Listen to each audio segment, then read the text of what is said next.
Hi friends, welcome back to Shari Praveen blogs. ഇന്നത്തെ വീഡിയോയിലേക്ക് എല്ലാവർക്കും സ്വാഗതം.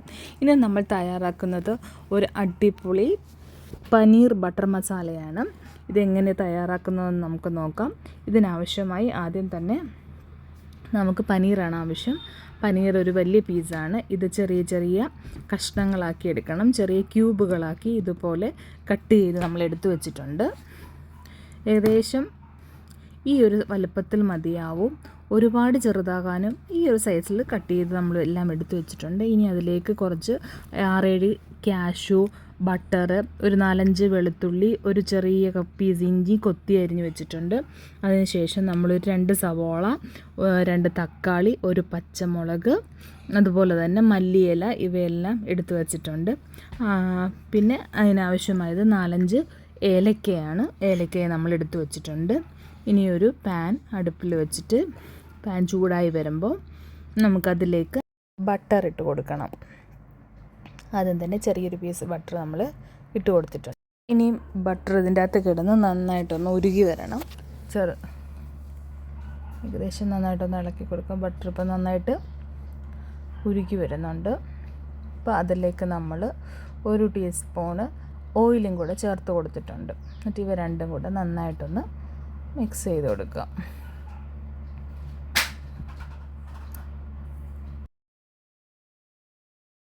അപ്പോൾ ഇത് നന്നായിട്ട് ബട്ടറെല്ലാം നന്നായിട്ട് ഉരുകി വന്നിട്ടുണ്ട്. ഇനി നമുക്കതിലേക്ക് നമ്മൾ കട്ട് ചെയ്ത് വെച്ചിരിക്കുന്ന പനീർ ഓരോന്നായിട്ട് ഇട്ട് കൊടുത്ത് ഇത് നന്നായിട്ടൊന്ന് ഫ്രൈ ചെയ്തെടുക്കണം. അങ്ങനെ ഓരോരോ പനീർ കട്ട് ചെയ്തിരിക്കുന്ന ഓരോ പീസ് നമ്മൾ ആ ബട്ടറിലേക്ക് ഇട്ട് കൊടുക്കുകയാണ്.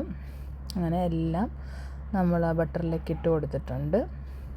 കുറച്ച് സമയം കഴിഞ്ഞപ്പോൾ അത് തിരിച്ചിട്ട് നോക്കണം. ഏകദേശം ഒന്ന് നന്നായിട്ടൊന്ന് ബ്രൗൺ കളറായി വരുമ്പോഴത്തേക്ക് നമ്മളത് ഓരോന്ന് പതുക്കെ നമ്മൾ തിരിച്ചിട്ട് കൊടുക്കുക.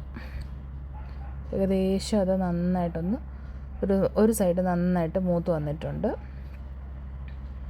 അങ്ങനെ അത് 2 സൈഡ് നന്നായിട്ട് മൂത്ത് അത് നമ്മൾ കോരി മാറ്റിയിട്ടുണ്ട്. ഇനി അതേ പാനിൽ തന്നെ നമ്മൾ കുറച്ച് ബട്ടറും കൂടി ആഡ് ചെയ്തിട്ടുണ്ട്. കുറച്ച് ബട്ടർ ആഡ് ചെയ്ത് ബട്ടർ ഉരുകി വരുമ്പോഴത്തേക്ക് ഒരു 3 കറുകപ്പട്ടയും 2-3 ഗ്രാമ്പും കൂടെ നമ്മൾ ആ ബട്ടറിലേക്ക് ഇട്ട് കൊടുക്കുക.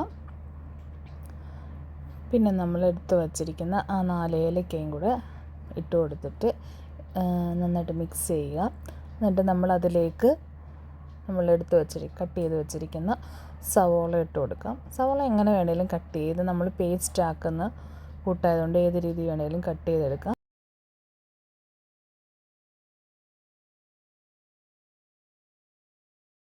ബട്ടറിൽ കിടന്നൊന്ന് നന്നായിട്ട് വഴണ്ട് വരണം. എന്നിട്ട് നമ്മൾ എടുത്ത് വെച്ചിരിക്കുന്ന ആ ഒരു പച്ചമുളകും അതിലേക്ക് ഇട്ട് കൊടുത്തിട്ടുണ്ട്. എന്നിട്ട് ഇവയെല്ലാം കൂടെ നന്നായിട്ടൊന്ന് മിക്സ് ചെയ്ത് കൊടുക്കണം.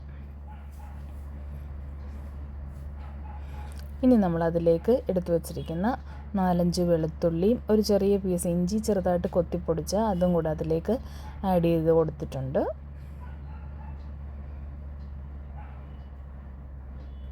ഏകദേശം തന്നെ അത് വഴണ്ട് വരുന്നുണ്ട്. ഇത് നന്നായിട്ടൊന്ന് വഴണ്ട് വരാനായിട്ട് നമുക്കതിലേക്ക് ഇനി കുറച്ചൊരു ഉപ്പ് ആഡ് ചെയ്ത് കൊടുത്തിട്ടുണ്ട്. എന്നിട്ട് ഉപ്പ് ആഡ് ചെയ്ത് കൊടുത്തിട്ട് നന്നായിട്ടൊന്ന് മിക്സ് ചെയ്യുക.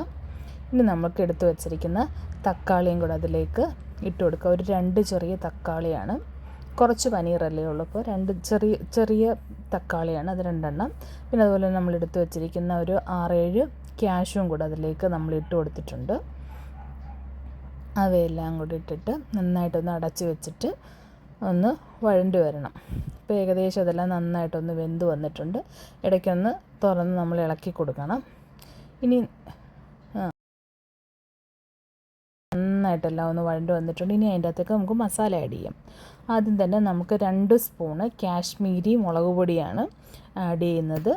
കാശ്മീരി മുളക് പൊടി 2 സ്പൂണ്, അധികം എരിവില്ലാത്ത മുളക് പൊടിയാണ്. 1/2 ടീസ്പൂണ് മഞ്ഞൾപ്പൊടി ഇട്ട് കൊടുക്കണം. അതിനുശേഷം നമ്മൾ ജീരകമാണ്, ചെറിയ ജീരകം ചതച്ചത് ഒരു 1/2 ടീസ്പൂൺ ചതച്ച ചെറിയ ജീരകം ഇട്ട് കൊടുക്കണം. പിന്നെ ഒരു 1/2 ടീസ്പൂൺ മല്ലിപ്പൊടിയും ചേർത്ത് കൊടുക്കാം.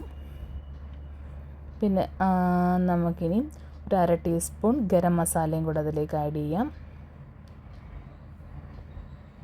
ഇവയെല്ലാം കൂടെ നന്നായിട്ട് പച്ചമണം മാറുന്നിടം വരെ നന്നായിട്ടൊന്ന് മിക്സ് ചെയ്ത് കൊടുക്കാം. ഏകദേശം അത് പച്ചമണമൊക്കെ മാറി നന്നായിട്ട് വഴണ്ട് വരുന്നുണ്ട്. ആ സമയത്ത് നമുക്ക് കുറച്ച് മല്ലിയിലയും കൂടെ അതിലേക്ക് ആഡ് ചെയ്ത് കൊടുക്കാം. എന്നിട്ട് ഇവയെല്ലാം നന്നായിട്ട് മിക്സ് ചെയ്ത് കൊടുക്കുക.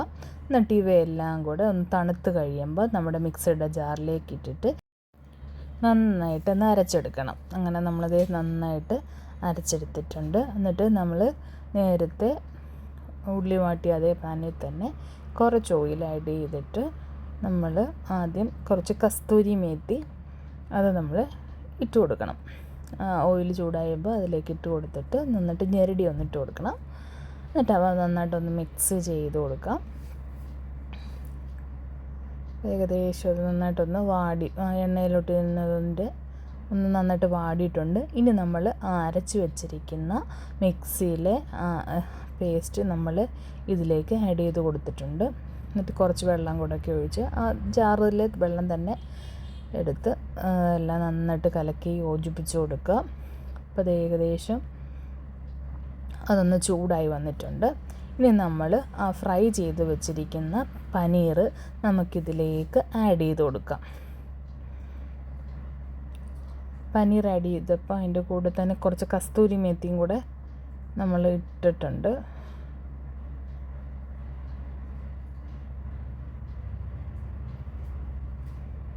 ഇവയെല്ലാം നന്നായിട്ടൊന്ന് മിക്സ് ചെയ്ത് കൊടുത്തിട്ടുണ്ട്. എന്നിട്ടിതൊന്ന് അടച്ച് വെച്ച് നന്നായിട്ടൊന്ന് വേവിച്ചെടുക്കണം. ഏകദേശം കറി നന്നായിട്ട് കുറുകി വെന്ത് നല്ലതായിട്ട് കുറുകി വന്നിട്ടുണ്ട് കറി. എന്നിട്ടിതിപ്പോൾ കുറച്ച് ഗ്രേവി എടുത്തിട്ട് നമ്മൾ ഉപ്പൊക്കെ ചെക്ക് ചെയ്ത് നോക്കണം. ആവശ്യത്തിന് എല്ലാം ഉണ്ട്. ഇനി അവസാനമായിട്ട് നമ്മൾ എടുത്ത് വെച്ചിരിക്കുന്ന മല്ലിയിലയിൽ കുറച്ച് മല്ലിയിലയും കൂടെ അതിലേക്ക് ആഡ് ചെയ്ത് കൊടുക്കാം. ഇനി സ്വല്പം ഫ്രഷ് ക്രീമും കൂടെ ആഡ് ചെയ്താൽ നമ്മുടെ പനീർ ബട്ടർ മസാല റെഡി ആയിട്ടുണ്ട്. ഇതെല്ലാവരും ട്രൈ ചെയ്ത് നോക്കണം. വീഡിയോ ഇഷ്ടമായെങ്കിൽ ലൈക്ക് ചെയ്യണം, ഷെയർ ചെയ്യണം, സബ്സ്ക്രൈബ് ചെയ്യണം. Thanks for watching. ബൈ.